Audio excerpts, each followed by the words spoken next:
everyone. I am Melissa Forziat. I'm a keynote speaker and the host of this Halt and Catch Fire rewatch podcast. Now, when I speak, my topic is something I call Take the Doughnut, which is an expression that for me means carpe diem, go after what you want. And the thing that I wanted to do this year was rewatch Halt and Catch Fire and actually talk about it with other people, a novelty for me. And now we're up leveling this because I'm getting a chance to talk with people who actually worked on this show.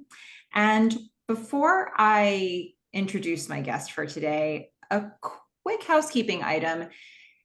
These interviews are not spoiler free. They are potentially spoiler filled. I don't know what'll come up, but just be prepared that, any guest could mention anything that happens at any point in the show. And I just want you to know that. If you are new to the show and you want something that's spoiler free up to the episode that you're on, the episode recaps are safe for you.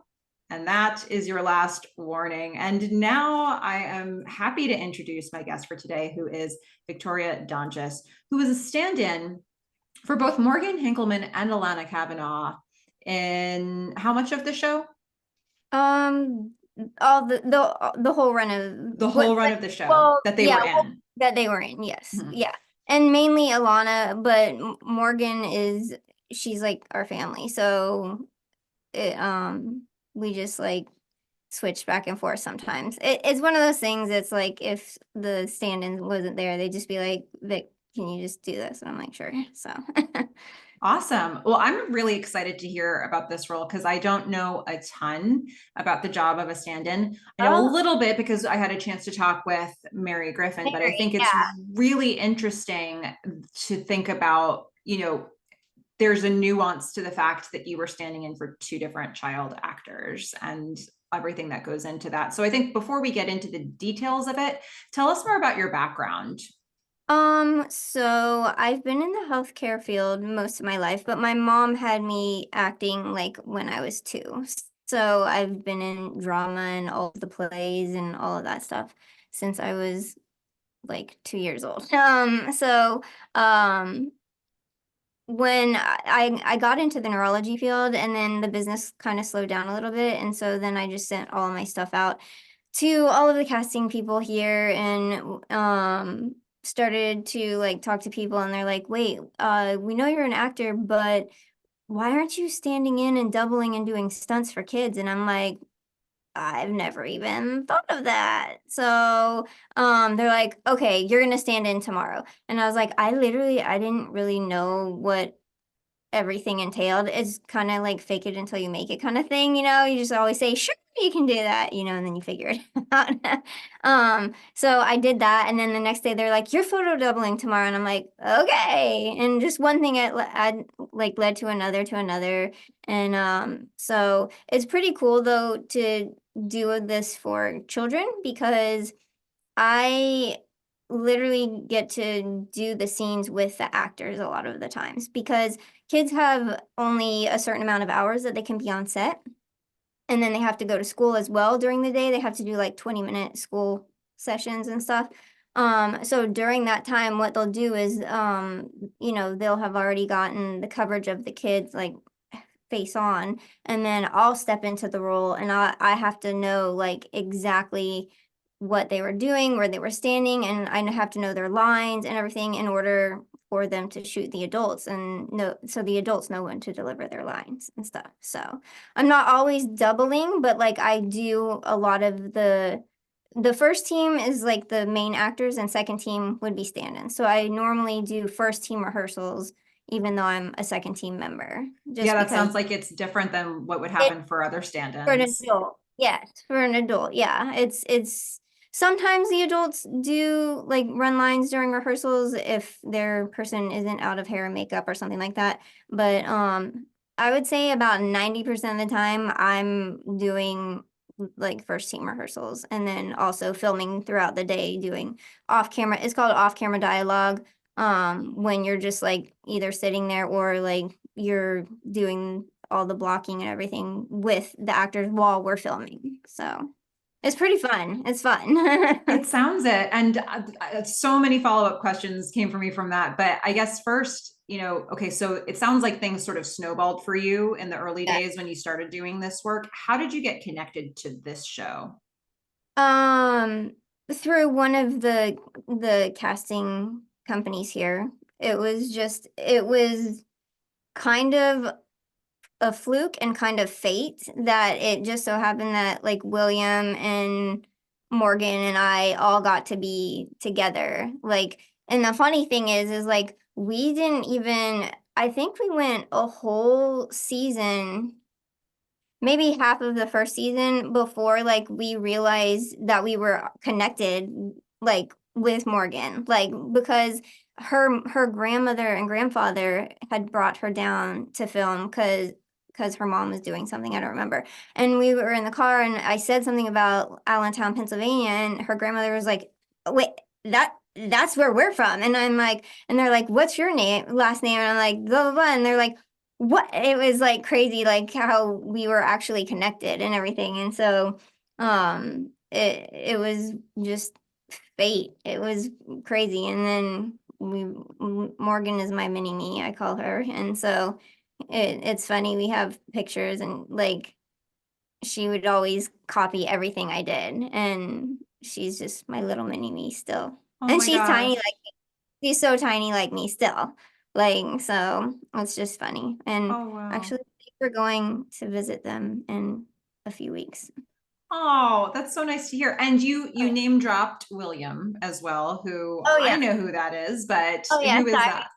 So William was one of the coders with the Mutiny House, and so yeah, he was on, I think, I can't ever remember. It went on for so long, and it's such a, Season two for sure. yeah, he was season 1 and season 2, and I think when they went to California, was that season 3? That was the very last episode of season two. Okay, so that's when he was, yeah. Um, and then I think the girls and I only did a few episodes in season 3, I think. Mm, I think. yeah. Because then we were done. So, Yeah. but yeah. Okay. So anyhow. Very Yeah, it was fun. cool. We didn't like, well, it's cool because so a lot of the crew members on *Halt and Catch Fire* were also crew members from The Walking Dead. So The Walking Dead, when The Walking Dead would wrap, they would come over to *Halt and Catch Fire*. Like all like camera, sound, script supervisor, all of them are like they were like the same. And so I had done Walking Dead before, and so it was cool that we were just kind of all a family. It was very laid back on *Halt and Catch Fire*. And so even though like William was always in different scenes than the girls and I were in, they always let us come. You know what I mean? Like, and hang out. Like, so if I just wanted to come and hang out with William or something, like they would let me, and William would come and hang out if it wasn't a crazy day, you know. So it was really cool. That's lovely. And it almost sounds like kind of a family environment for you Oh, there. 100%, 100%. Yeah. And then whenever like, or if he was busy that day, and we would rap, you know, the girls would rap and I would rap. Like if he was done with work, whatever he was doing on another set or something, if he wasn't on our set for the day, we would all just meet up at the hotel and have dinner together or something like that. So and the girls, that's when the girls so William Riggs was their school teacher. And he got them into really well, Morgan had already been into like music and learning like guitar and stuff, I think. And Alana, I think, was getting started. They might have to correct me on that, but that's what my memory is telling me. But so he was getting them into music, and my William, he's a musician and stuff. So they would all have their guitars, and then at the hotel he would be playing his guitar and they would all be singing with him, and that was like their little jam session and everything. It's really cute. It's cute when it comes up on like memories and Facebook, and it's like, oh, look at the babies, they were tiny. So yeah, Oh gosh. I mean, we're all still family. I mean, they come and stay at our house all the time. We go and stay at their house or her grandma, like Morgan's grandma and grandfather's house all the time and stuff. So it's it's we're all still family. Oh, We that's so beautiful to hear. I'm curious, so obviously you worked with them a lot, but they had very restricted hours, like you said. So what did that actually mean for your hours on set? Did that lengthen them or like, it it depends because so not on Halt and Catch Fire, not really.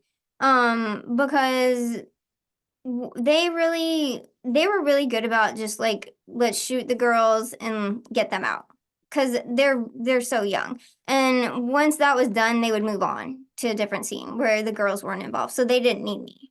So normally when the girls rapped, I rapped. Now on other shows and stuff, sometimes they keep me around because they know I'll just they know what I can do and whatever. And even if it's not like my character that I'm standing in for, they'll still keep me to do the off-camera dialogue instead of somebody else that they're not so sure of. Because I mean, you have to be confident in delivering these lines and stuff because that's the actors play off of your emotions and your delivery of the lines. You know what I mean? You can't just be like blah blah blah blah blah. You know what I mean? I mean, I guess you could. Some people do, but I don't. I'm like all in, you know? So sometimes they will keep me like for a few hours afterwards, but Halt and Catch Fire, they were like pretty much like when the girls are done, bye for hmm. me. So You talked a little bit about the type of work that you did, but can you describe sort of a day in a life on set for you? Like, not just for any stand-in, but for you specifically, what does it start with? What did you like to do while you're on set? All those um things. well, I'm kind of a people person. So normally I mean it just depends on the set too. Like a lot of times stand-ins, we do a lot of sitting actually. Like if it's not our time to be there on like on the hot set, like when they're getting the lighting right and the cameras right and everything, um, we are just sitting in our chairs. But I'm a wanderer and I kind of just like go around and talk about whatever to whoever. Like I will talk to the crafty people. I'll talk to anybody. Like so, but like on set normally what we do is what well as a stand-in, what normally every stand-in does is what you'll do is you'll get your call time. I'm always like an hour early because I'm paranoid because it's Atlanta. So I mean, even if it's 5 minutes away, it could take you an hour to get there. So I'd rather be there and not worry. So I normally get there early and then you go to the costume truck and you find out what the girls or whoever you're standing in for is wearing that day because you have to be wearing the same color because that helps with the director of photography that helps the director of photography and the camera people and everything to make sure the lighting's right on you. So they want skin tones to match. They want your shirts to match, you know, and that kind of stuff because of color reflections and stuff like that.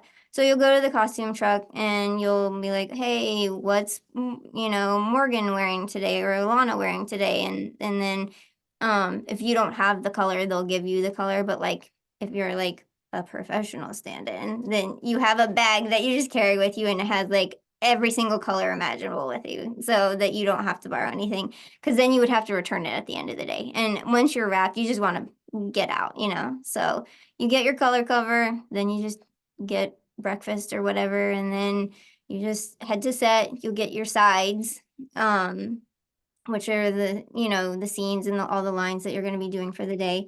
And You're getting them the day of. yeah, we get them the day of. Okay. It depends it depends on the production and if it's like so I've done some shows where like I'm standing in and doubling and doing stunts for the number one like on a kids show and stuff.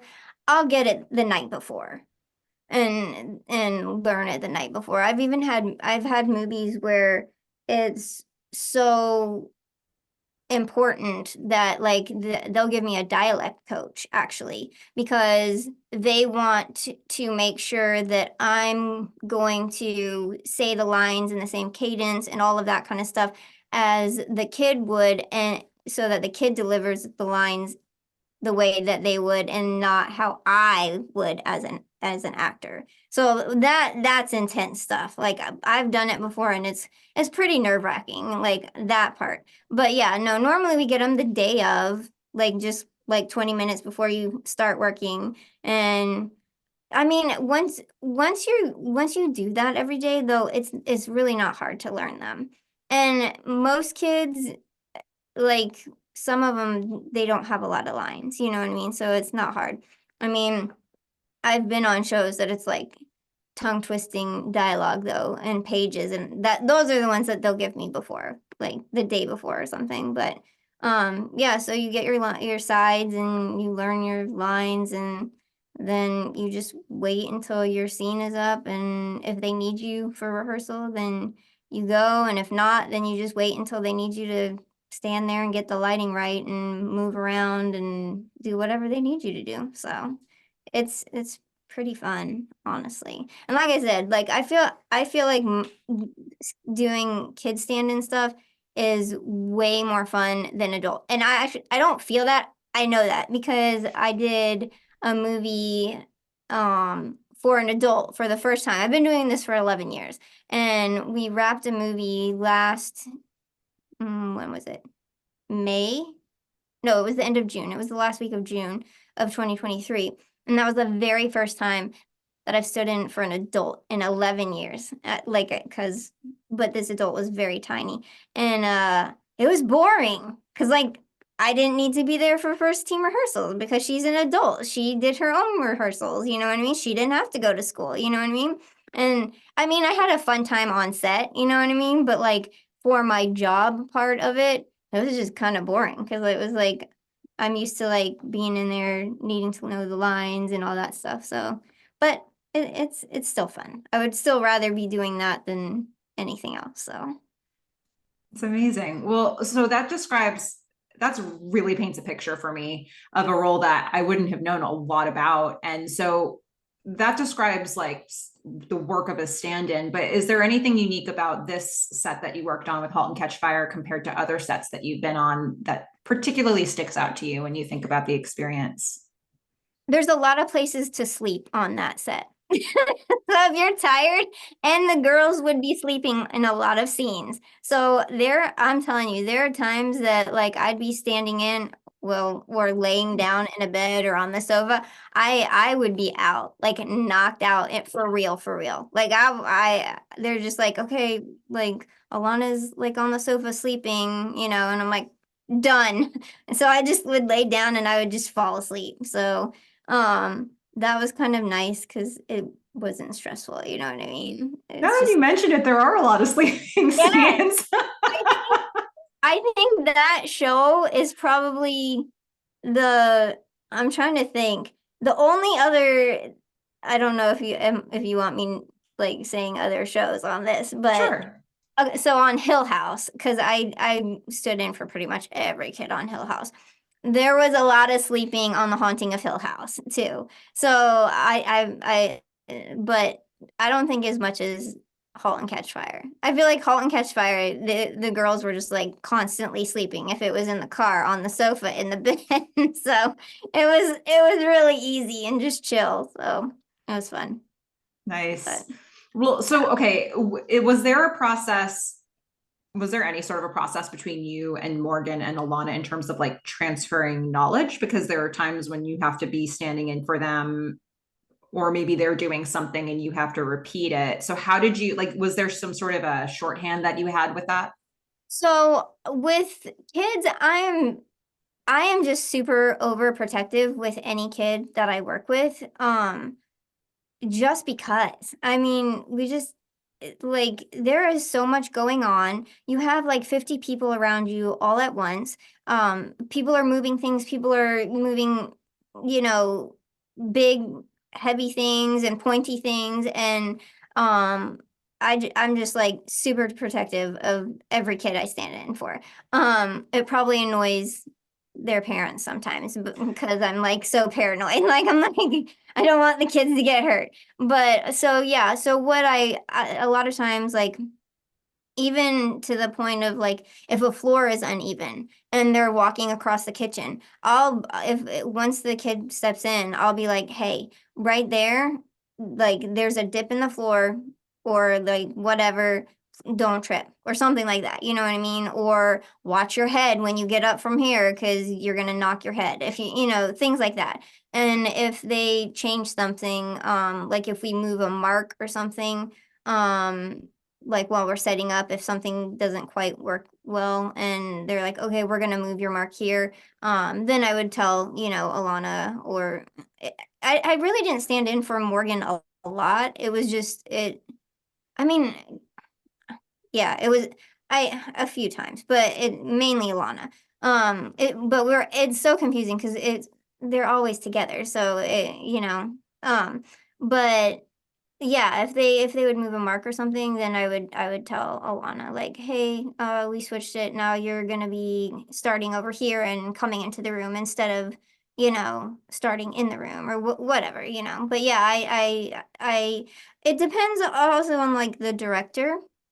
Sometimes the director doesn't want you telling them. Sometimes they want to be able to tell them everything. You know what I mean? But a lot of times, I feel like probably 75% of the time, the director for if it's a kid thing or whatever, they want me to relay the message to the child, like if we change something up. So Yeah, because a show like this, there are different directors on most of the episodes. So like, do you just have to kind of intuit how they want you to work when I you kind first meet them? I kind of just do it. I just always just do it because I would rather my kid not like be wondering what they're supposed to like. I don't want them to be like, "Oh, this is what we did in rehearsal," and then them step on and they're getting ready to film and then be in the wrong place. Like, why would I want to cause, you know, a little chaos right before they're getting ready to film? So I pretty much just always step in unless I'm told not to. You know what I mean? Which I don't think I've ever been told not to, but sometimes the director will come behind me and be like, "Yeah, what Victoria said," or something, It's like, right, I told them. But, yeah, I try and make their life as easy as I can. But I mean, you also have to remember like these kids, even though they're little, like Morgan and Alana were so little. I mean, they got it going on. They kids pick up more than the adults. They really do. I mean, I like I said, I've been doing this for 11 years. I watch everything and kids pretty much are gonna nail it more likely than the adults. Because I don't know, it just comes so naturally for most of these kids, Not Hmm. all of them, but for Morgan and Alana, for sure. I mean, they know what they're supposed to be doing, and what feels natural to them, so. Well, Morgan and Alana were the pioneers on these interviews. They did the very first one, Mm. and I was blown away by the amount of recall they had Oh yeah. about that time, even though they were so young. And it sounded like they just raved about their time on set and all the people that they worked with. And you were obviously a huge part of that. And so are there any, personal set experiences that you had or any stories about your time with them that you want to share, things that stick out to you that you remember? I mean, we were always together, all like, like I said, even when we wrapped, if William wasn't on that day, like if he could meet up, he would always meet up with all of us, you know what I mean? So I'm trying to think if there's any one thing, but I mean, there's a funny story. I don't remember what scene or what season it was on, but I actually just posted the picture because I don't know. I got a little jealous because William got to go and see Morgan and her parents and her grandparents and just like a few months ago. We normally see each other multiple times a year, but since the pandemic, it's just been crazy and is our lives have all changed and everything. But William did have he had some commercial shoot up close to them, and so they all got to go together, or they all got to see him. And Morgan, she wasn't there because she's at college, but he was getting home late because he had gone out to dinner with J-Pop, and that's Morgan's grand. We gave him nicknames. That's Morgan's grandpa, J-Pop. I don't even know where we came up with that one, but that's not what they call him, but that's what William and I call him.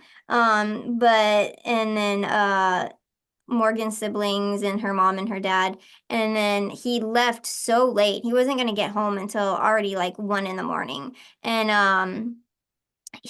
I think he texted Morgan while he was like on the highway, and he's like, I'm driving by your college, like the exit. He's like, I'm waving at you or something. And she's like, turn around now. And he's calling me, he's like, oh my gosh, she wants me to come see her. And I was like, just go see her. And like, so I was so freaking jealous because I'm like, you got to see everybody. And like, they went out for ice cream, and him and her and stuff, and he got to see her dorm room and meet all her friends, and they all hung out and everything. And I was like so bitter for like the longest time.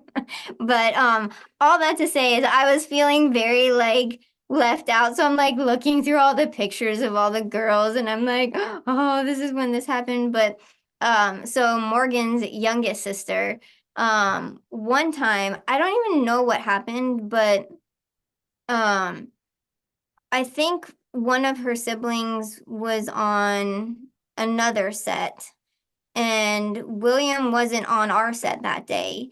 And then her mom had to be on set with Morgan because like I can't watch Morgan because I'm standing in, you know what I mean?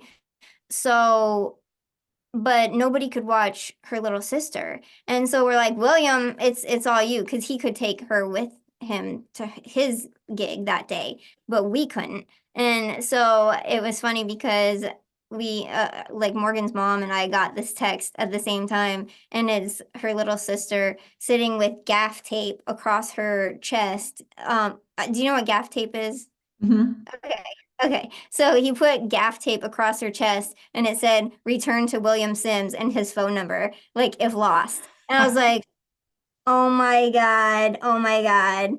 And because I mean, I think Mac was only like, I think she was like maybe 3.5 or something like that. And like he was in charge of watching her all day while we were like on set and everything. And we're like, oh gosh, that's not comforting that you had to label her saying return to William Sims if lost and with your phone number. But we knew he was joking. He's a very responsible person. But it was just kind of funny.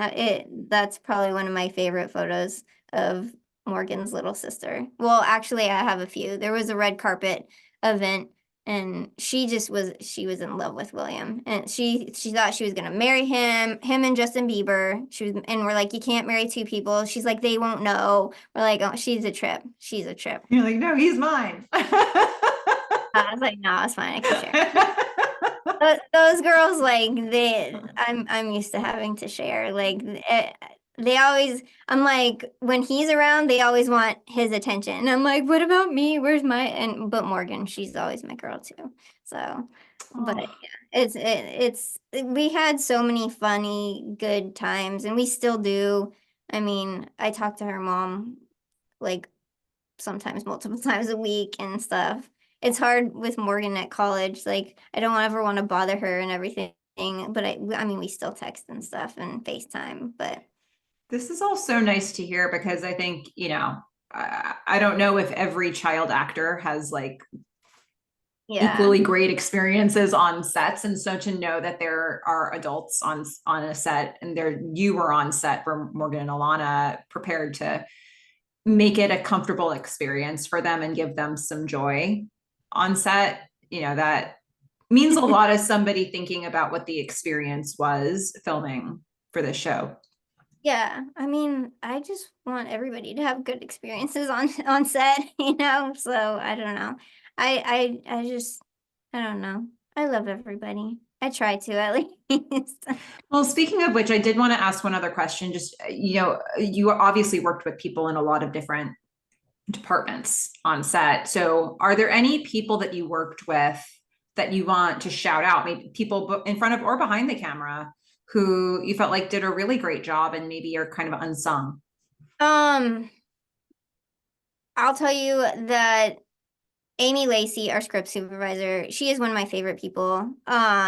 She is just I can't even say enough good things about her. She also I knew her from The Walking Dead as well. She was a script supervisor for The Walking Dead. And she is just like one of the kindest, sweetest people. I like I said, I can't say enough good things about her. She's amazing. And then Cooper, do you know Cooper from he actually he's on The Walking Dead and Halt and Catch Cooper Fire. Andrews. Yes, yes. Hmm. Um, he is just the most lovely person too. We love him. He actually lives right down the road from us. And him and his wife, they're just like amazing people. And they're just always kind. And it's really awesome, like seeing people like that. Like, I mean, we all have bad days, but like I feel like these people like they if they have bad days, they don't show it. You know what I mean? Like they're just always so nice. I mean, I literally stopped working on The Walking Dead, but every so often, like if they would call me, I would just go to see the crew members and or like Coop or something, like but I because I would miss like Amy Lacey and certain people, you know what I mean? And I would just like work one day a season just to go see them, you know what I mean? And like there was one day like I don't even remember. I was there for hours before I ever did anything, but Cooper saw me from like so far away and he just came running up and he just grabbed me and hugged me and he like and like I don't know. It's just there are some really really great people in the industry and I don't know if it was the bonding of Halt and Catch Fire or what, but like I don't know. We've gotten to work with some amazing people and some just great souls. Oh, It's I'm really so cool. glad to hear that. Well, what are you up to now? Is there anything that you can share? I can't share it. It's pretty big. I actually Ooh. just got back from going out of the country with production, but I can't really share anything. Well, but that's very exciting. And It- if we want to know what you're up to next, we just need to follow you somewhere. yeah, yeah. I when things release, I always post like a lot of behind the scenes things like on my Instagram and stuff. So there are lots of past things on my Instagram from things I've done, but yeah, this one's a huge, huge secret. So, Well, that's but it was amazing. it was freaking amazing. So Congratulations on whatever it is, because that sounds thank you, awesome. I'm very thank you. excited.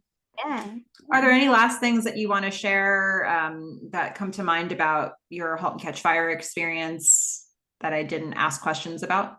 Um, I'm trying to think. I really like.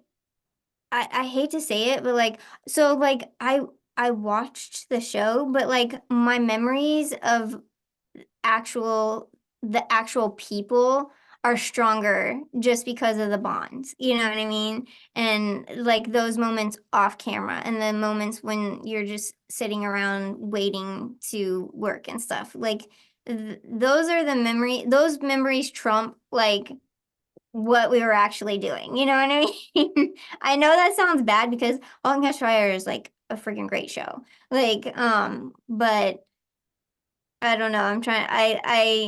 Every memory that comes to mind is always like, oh, wait, no, we weren't, that's not about the show. You know what I mean? So, It's kind of appropriate because I mean, there's that big line that Lee Pace says a couple times that, computers are just the thing that gets you to the thing. And it sounds like for a lot of people who worked on this show, the show was just the thing that got them to the people. it's true. That's interesting. And Yeah. Yeah. yeah, I don't know if it's true of every set, but every interview I'm doing, It's people just not. rave. It's not. But I mean, I mean, luckily I have been very blessed. Like, I think in my 11 years of doing this, there's been one or two sets that like I'm just like, this isn't that great. But you know what I mean? But like I'm like, how am I so lucky that I get on all of these great productions. Like I'm just like, is this how it is for like everybody, or I'm just like lucky or something? Because I just feel like I have great times on every production that I'm on, except like I said, like one or two. But We all have that one or two projects we've done. right. But yeah, there's one that I'm like, I will never work for those people ever again. It was just a nightmare. But you know, that's not horrible out of how like many I've done. You know what I mean? That's not a bad ratio. Yeah. So Well, I'm glad that this was a good one. And thank you so much for taking time to talk about this show and educate us a little bit about your role and, share your experience. sure, anytime. It was fun. Thank you so much for inviting me.